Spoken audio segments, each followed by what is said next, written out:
la căsutul steagului la noi în sat, în satul Glod, se începe în felul următor. Prima dată merg muzicanți în casa unde se petrece căsutul steagului și se adună tot tineretul și bătrâni și plină casa sau plină colul.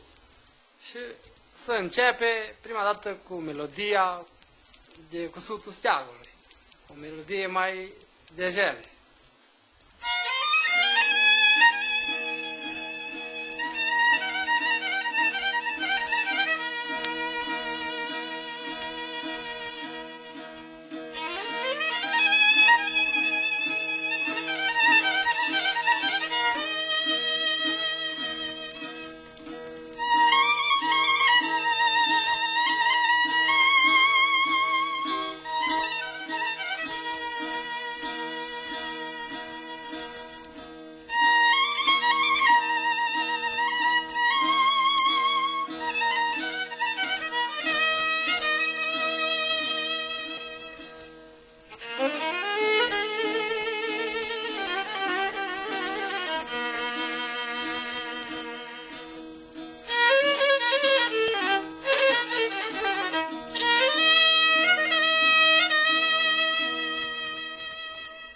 După asta, după ce termină steagul de căsut, să iau la joc.